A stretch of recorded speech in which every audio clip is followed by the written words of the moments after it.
Hey. Welcome to this latest edition of the Dr. Kre and Me show. Tonight we're going to talk about 5 things that can actually cause acid reflux. I think this is very fitting because everyone is getting ready for the national championship game and you're going to be eating bad. So I wanted to give you some signs and symptoms or some things that could cause your acid reflux to be worse. Hey Tanya, how are you? It is pretty cool here tonight. It's cool and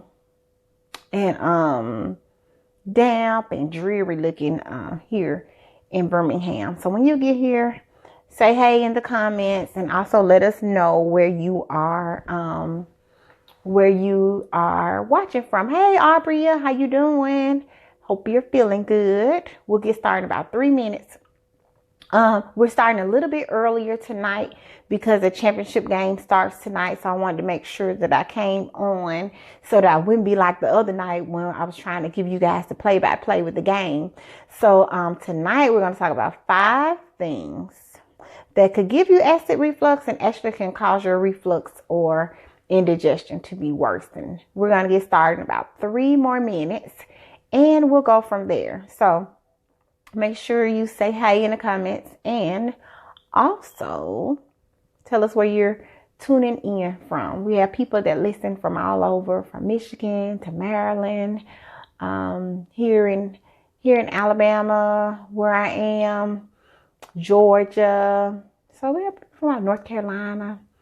So we really appreciate you and your viewership. And no, this is not our usual time to come on, but 6:30 actually may be a better time. So we'll see. We'll poll you guys and see if 6:30 works better. Since I'll be getting off a little bit earlier now, I won't have to be worrying about trying to fix my schedule to make it in time for 7. So we may try 6:30. So again, we're going to give it about, let's see what time it is. All right, we'll give it about 1 more good minute and then we'll get started. We're going to talk about 5 things that can cause acid reflux or can make reflux worse. And I also will give you a couple of bonuses. So when you get here, make sure to say hello and tell us where you're watching from. We're so happy to have you here. Okay, so we're going to get started in a little bit. It is really cool here. It is. And then I think by the end of the week, it's supposed to be about 60 degrees. Not sure if that's still true, but we'll see. Okay, I'm going to get started. You know who I am. I'm Dr. Kre. I am a board certified family medicine physician, and I specialize in what's important to you through my one-on-one coaching, my telemedicine, concierge practice. I actually have concierge practice as well. Through my amazing practice here in Birmingham. I help you, the patient, learn how to live a healthier, happier, hopefully longer life. Just through my tips, I want you to be able to be empowered and to be able to go on. And when you go see your doctor or when you're talking to your family and you hear some symptoms or are exposed to some things, you know right off that, hey, I heard about that. I heard that from Dr. Kre and Me show. That sounds like something you should be concerned about. Or you'll know what you should ask your doctor so that you can be healthier, happier, and more informed. And tonight we're going to talk about something that's so prevalent. That's acid reflux. I saw a commercial last night and I got very, very, very tickled at the Pepto-Bismol commercial. The nausea, heartburn, indigestion, upset stomach, diarrhea. And I was like, oh. And they was getting it, dancing. They were dancing and all. I was like, oh, that's interesting. So, but let's talk about, hey, Kiana, let's talk about 5 things that can actually cause you to have worsening of your acid reflux. Number 1 is obesity. Somebody, can you type that in the comments for me, Tanya? Number 1 is obesity. As you know, obesity causes a lot of things. And you may be surprised that acid reflux is one of those things that it causes. How is that so? So you get all this extra abdominal girth and it actually pushes up against and causes all of your contents to be a little bit tighter, a little bit shorter, a little bit smaller. So you eating, honey. You just eating. And even though your stomach is not shrunk, there's not much room for it to go. So it's squeezing the digestive contents. And that makes it harder to go ahead on and work its way out. So you tend to have some backing up. Hey, Ava. You tend to have some backing up in your esophagus. So you get that, maybe some chest pain, maybe some belching, maybe a lot of burping, a lot of just burning up in here, and even coughing. So those are some symptoms of acid reflux. Whenever I ask them, like, no, I don't have that, but I have indigestion, they're used kind of interchangeably. Hey, Doris. Doris is in Indiana. So welcome, Indiana. So number one, obesity, because you got so much pushing on the digestive tract that it caused whatever you eating to kind of migrate its way back up. You may get food backing up and feel like you can taste the food in the back of your throat. It may taste like a water brash is what they describe it, a bitter taste. It can just be burning. It can be painful. It sucks. I had a really bout of acid reflux or indigestion some years ago, and I'll tell you more about it. So number one is obesity. Number two is actually what's called a hiatal hernia. So a hiatal hernia, so just think, when you eat, your food goes into your esophagus, and the esophagus connects to your stomach, which sits about right there. So the stomach is right there. Hey, Miss Coleman, stomach sits right there. And there goes through a hole in the diaphragm. So the diaphragm is here. You have a little bit of hole, a little bit of opening, and the esophagus runs through there. Well, the hole should be small enough that it allows the esophagus to sit there very snugly. But if the esophagus begins to slide back and forth, you get what's called a hiatal hernia. And it can really cause you to have nausea, vomiting, worsening of your indigestion. And sometimes people actually have to have the hiatal hernia fixed. So number two, somebody write that in the comments, hiatal hernia. So number one is obesity. Number two is hiatal hernia. And it's where the esophagus kind of slides up and down. It gets irritated and it's aggravating. You don't really know that it's sliding up and down, but you have these symptoms of the heartburn and the indigestion as a way of that. Hey, Sammy, welcome. Where are you at these days? Are you in Florida? Are you in Chicago? Are you in St. Louis? Let us know where you're tuning in from when you log in. So number one is obesity. Number two is hiatal hernia. Number three is smoking. So smoking, you're smoking. And we don't know what is all in there. We know it's tar. We know it's a lot of chemicals. We know it's a lot of bad things in cigarettes. So when you smoke in, you actually you're scorching the inside of your mouth and of your digestive tract. You're actually increasing the stomach acids. So you're actually having more stomach acid backing up. You're having more stomach acid increase. So you're getting this increase in your stomach acids and you're getting a decrease in your saliva. So we have saliva. Hey, Dr. Sam, we have saliva to actually neutralize your acids. Well, you're smoking in, you're scorching your throat and your esophagus and your stomach, and you're actually decreasing what neutralizes you and increases your acid. So that's why people that smoke, they can have very bad acid reflux, very bad indigestion, and they can get ulcers because all that acid is just churning. And then you can wear away at the lining of your stomach, and it's a disaster. So number one is obesity. Number two is a hiatal hernia. Number three is smoking. So smoking can cause your acid to go up and your saliva to go down.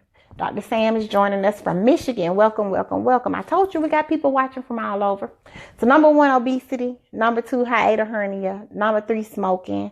Number four is alcohol. So we just coming off the holidays. Everybody was going going hard and enjoying themselves and having champagne and drinking and enjoying yourself. And then later that night when you go to lay down, you're like, oh my gosh, I feel so bad, because a lot of alcohol has a lot of acid in it. And even if you're not drinking a lot of alcohol, but you're mixing it with orange juice, or you're mixing it with apple juice, or you're mixing it with the juices that can actually cause, the juice got a lot of acid in it, as well as the liquor has a lot of acid in it. So you just got to be very mindful of that. All of that alcohol can actually worsen your acid reflux. Like, I can't hardly drink lime-a-ritas. I like lime-a-ritas, but if I drink a lime-a-rita, I have to almost sleep sitting up at night because it bothers my acid reflux. And there's certain wines that I can't drink if they got too much carbonation in it. It causes me to have acid reflux. So I don't like acid reflux. I'm very mindful of it. But sometimes I just say, hey, I'm just going to have a little acid reflux. So number 1, obesity. Number 2, a hiatal hernia. That's the sliding back and forth of the esophagus inside of the hole that it sits in. And that's really irritating. 3 is smoking. 4 is alcohol. And number 5 is our all-time favorite, chocolate. So if you like chocolate, just a lime-a-ritas. If you like chocolate also increases that acid in your stomach, and it causes you to have a lot of acid reflux. So you just have to be mindful that there are several things that's out there. Be reminded that acid reflux can be feeling like it's tight. You have chest tightness, chest pain. People will go to the ER thinking they're actually having a heart attack, and it's actually acid reflux. But also on the flip side, if you have acid reflux and it's untreated, it could be a sign that you are having a heart attack. So just be mindful that a lot of ERs have this rule nowadays. If you got indigestion, you're going to get worked up to make sure that you do not have a heart attack. Oh, okay. So have you found out your thing, the chocolate? Yes, girl. So be mindful of the chocolate that you're eating. So number 1, obesity. Number 2, hiatal hernia. Number 3, smoking. Number 4, alcohol. Number 5, chocolate. And nothing is wrong with alcohol and chocolate. Just make sure you're doing it in moderation. We don't need to be smoking, because smoking can cause a lot of cancer. Smoking causes bladder cancer, lung cancer, throat cancer. It can cause all kind of cancer. So just be mindful of that. But I love you, and I always want to tell you some bonuses. So here's a couple of things that also can do it. Tea, coffee. And if you get up and having that early in the morning, you haven't had anything else on your stomach, and you're wondering why you're having to take acid reflux medicine all of the time. Be mindful that tea and coffee can cause your acid reflux to be worsened. And if you wear real tight clothes, that actually can make your reflux worse. So I thought that was interesting when I was doing my research. That was one of the things that they said that could cause you to have worsening of your acid reflux. So remember, reflux is when you have too much acid in your stomach and builds up. But what bothered me, I have acid reflux, but mine is stress induced. My practice went through a lot of changes over the last about 2-3 years ago. And I started to have this cough. I coughed. So I'm like, oh my gosh, I got a whooping cough. So I treated myself for whooping cough. I coughed. Hey, Shantae. And so I was like, oh, well, maybe I'm getting grown people asthma. So I started doing a puff. I could not tolerate the inhalers. It was causing me to have too many shakes and jitters. So I was like, okay, I can't do that. I'm going to have to just keep coughing. So my coughing would get worse at night. I would almost have to vomit at night, but because I like fruit. So I was eating a lot of fruit. So citrus fruits, that can cause you to have acid reflux as well. So I was having a lot of stress, but I didn't feel stressed out. I felt like I was going through the split just fine. Not a big deal. People change, businesses change, you grow. But I was coughing. And I coughed, and I coughed, and I coughed, and I coughed. Only to say, well, man, maybe I got acid reflux. So I gone through antibiotics. I'd gone through allergy medicine. I'd gone through inhalers before I picked up the phone and called my friend, Dr. Malik, Rohit Malik. If you're in Birmingham, you need a colonoscopy, or if you need a EGD where they look down your throat, call Dr. Malik. He's a near and dear friend of mine. Call Dr. Malik. I mean, something is wrong, Dr. Malik. My throat not working. I'm almost throwing up, food that's not digested at night, and I'm coughing all night, and I'm having to sitting up. Well, during this time, I probably was drinking more than I should have. I was eating fruit late at night, eating just everything because I was stressed eating and did not realize it. He looked down my throat and he saw all the acid was building up, and I actually had acid reflux. Hey, Kathleen. So my acid reflux, I changed my diet. Stop eating those oranges late at night. Stop drinking the lime margaritas. And I started what's called Carafate, which helped to coat my stomach. Hey, Tashima, coated my stomach, and I took it for several months, and I would feel better and have to get stressed out and have to take some more. However, so I ended up being on 3 different medicines. I was on Carafate, I was on Zantac, which you can get over the counter, and I was on Nexium or whatever samples. I was on all of that because I had stress-induced acid reflux. So please be mindful that stress can actually cause you to have acid reflux. Once I realized that I had stressed myself out, I was back in practice by myself by this point. And I don't drink. I keep lime margaritas here, but I don't drink them as much. And if I do drink them, it's early in the day. So long story short, I got a better control on my stress. So stress actually can give you an ulcer. People say that, old people say that, but that really is the truth. So I really was worried myself to death. And I was having some stress-induced acid reflux. Well, now I don't take anything for my reflux because I manage my stress so much better. I came off of all of that medicine, and I used to would just go to the refrigerator and just have in the middle of the night and just drink the Carafate. Because you had to keep it in the refrigerator because my acid reflux was that bad. My husband was tired of me coughing all night. He stopped checking on me. So just know that if you're going through a lot of life changes, and acid reflux is one of the things that can really take you over. So $200 copayment later and a lot of stress later, I do not take any medicines for my acid reflux. If I do get some acid reflux now, I actually use an essential oil, and you'll be very proud of me, Dr. Sam. I got some DJIs. They are from Young Living, and I just rub it on my belly, and it actually makes my acid reflux better. So there are a lot of ways to treat your acid reflux, but mainly watching what you eat, watching what you ingest, not smoking, not being stressed out as much as you can avoid it, and being mindful of you and being aware of your body, because I could have got myself pretty sick, and I could have actually got an ulcer from it, but I didn't. Thank God that I had gone down the list of all these things that it could have been.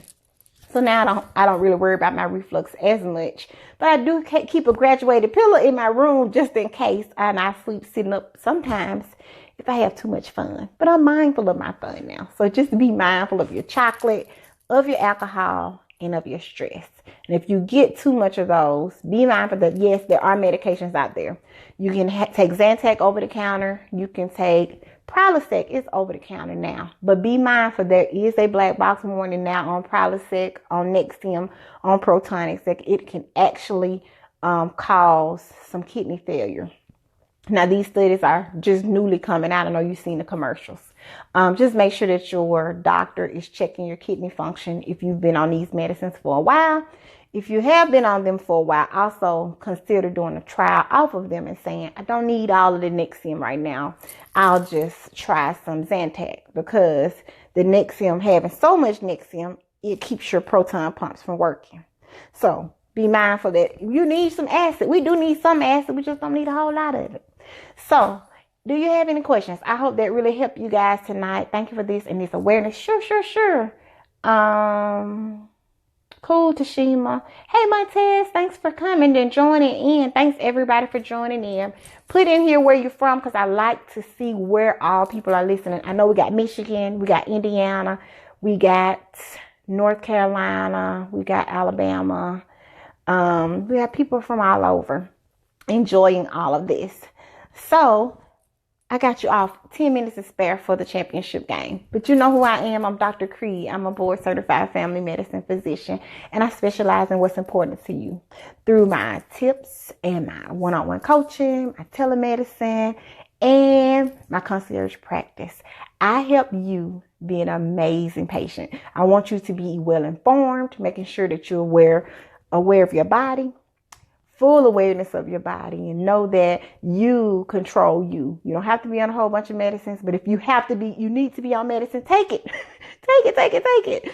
Take it if you need to be. Yes, roll tide. My husband won't kill me because he's going for Georgia. He's a Georgia fan, Kathleen. And so just be mindful. I want you to be mindful of your body, mentally, spiritually, emotionally, and physically. So I have a very big announcement coming up this week. I will be live again either tomorrow or Thursday with my announcement. I'm so excited to share with you guys. You know, I love each and every one of you. I want you to be living your healthiest, your happiest life, and take care. Check on somebody. Don't stress out. Don't give yourself an ulcer. Have a good one.